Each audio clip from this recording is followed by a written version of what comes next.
Salcombe. Its narrow hilly streets, brightly coloured Victorian houses, estuary-fronted roads with their art galleries, tourist shops, the boatyard workshops, the odd-fashioned boutique. In the first episode of this new series, I'd made an early morning departure from Batson Creek seawards. I'd crossed the choppy bar with its outgoing tide against wind conditions to make the very most of an uncrowded estuary entrance.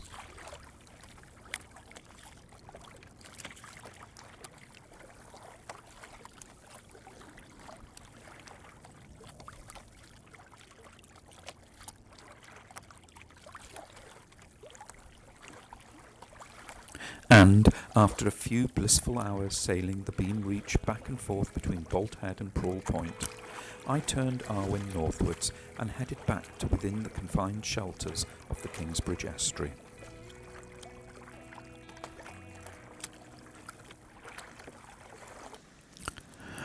I've just anchored Arwen on the beach here off East Portsmouth, and I'm off to grab a coffee at the Venus Cafe before catching the water taxi across the fairway to the town centre.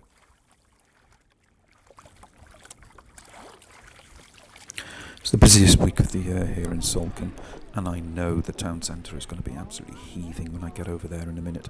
But actually, you know what? I really enjoy going for a stroll. It's a great people-watching place, and I always find something new to see.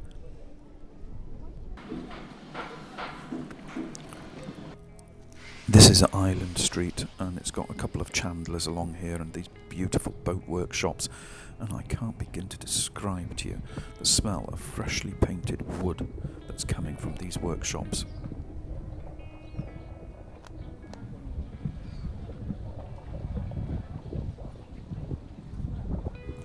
Now I'm told that if you radio in, the co-founders of this distillery will rig a boat and they'll actually bring you gin, glasses, the tonic, ice and slice alongside your yacht. Up until a century ago, Salcombe earned its living from the sea. There was fishing, seafaring, boat building, smuggling, and yes, probably a little piracy too. But today, it's mainly tourism. This little town swells from 2,000 winter inhabitants to over 20,000 in summer. And after an hour's wandering the streets, I've had enough of the crowds. It's time to return to the relative calm of East Portsmouth, but I haven't yet quite finished my strolls. I heard a little whisper whilst on shore the other side that in the next hour or so there's going to be a fleet of beautiful dinghies racing up and down this fairway, so I'm just off on a stroll along the country paths here to see if I can find a good vantage point from which to film them. As the day moves on, the beaches fill up with water sports loving families and friends, and I move further back upriver to find more vantage points.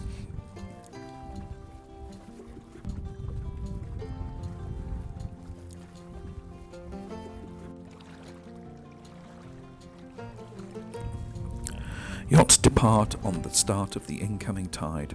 Sons and daughters crew for their dads, and my patience is finally rewarded as the first of my beautiful dinghies comes into view.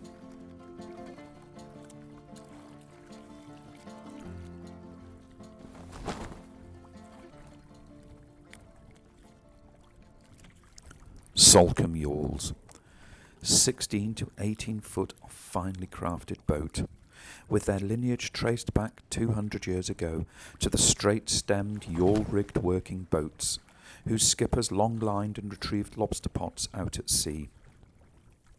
Designed to run into the southwest prevailing winds and to claw off rocky lee shores on strong tidal conditions, these workhorses brought catch and crew safely home. Today, these new boats, built along those original lines at yards scattered across Lincoln Cove and Batson Creeks, are now keenly raced.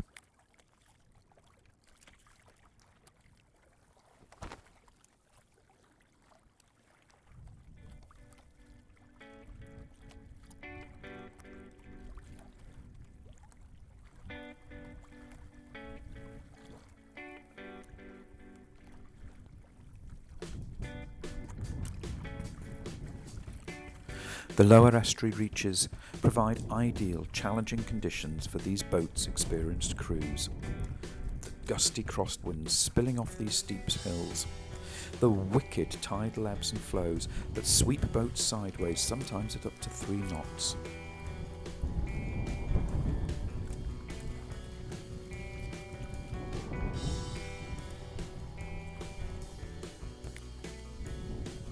And if you're thinking of getting one of these boats, a new build will set you back somewhere in the region of £46,000.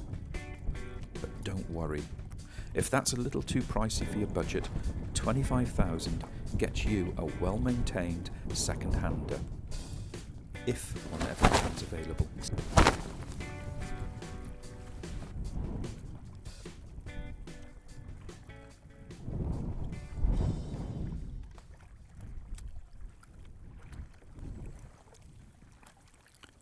Having watched the harbour empty and watching the boats race up the fairway, it's time to head off and retrieve my own yawl.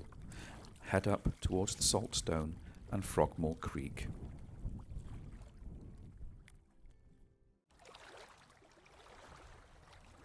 I am so embarrassed. I have absolutely no idea where to start this apology.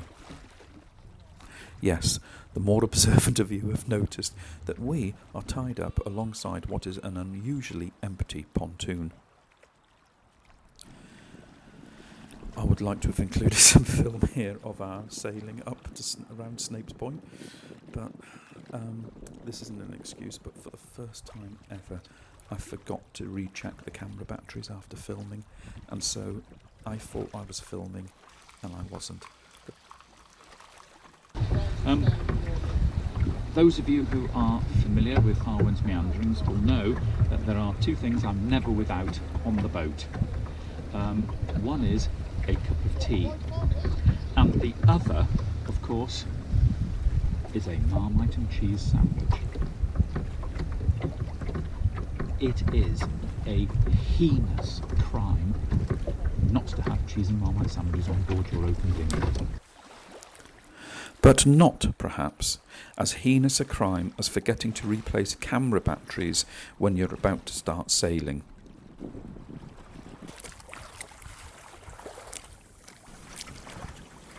Well, we've just sailed off the pontoon, which is rare because the wind was blowing onto me, but it's just died.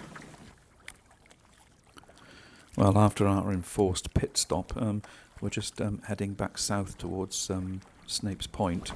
We didn't make it up to the Saltstone or Frogmore Creek, but that's next voyage really, isn't it?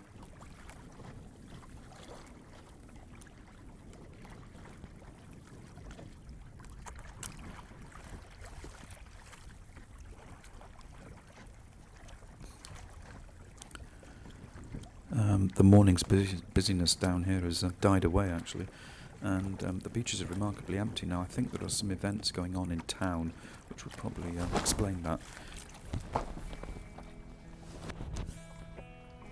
Got to be careful here, we've got a trawler coming in and a boat right ahead of us, so we've got 2 of them coming down.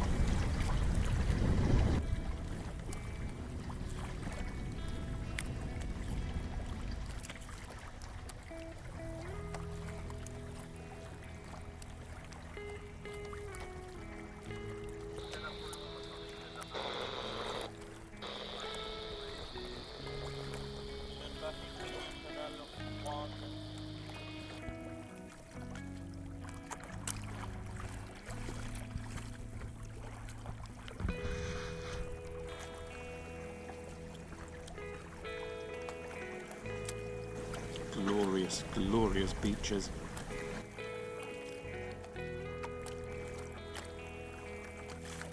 Nice and sheltered, and good for kids.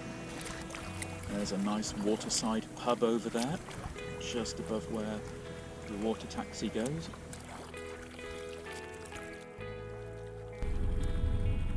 I'm heading back to Batson Creek because I've got a late afternoon evening engagement to get back to, and it's a good hour's drive to get home.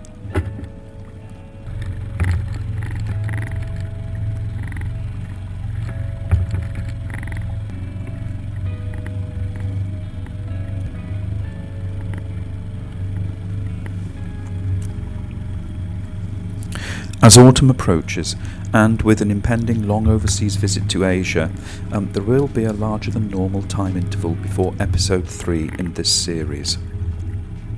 However, I do promise you that in that episode there will be lots more sailing and plenty of batteries ready to replace in the cameras.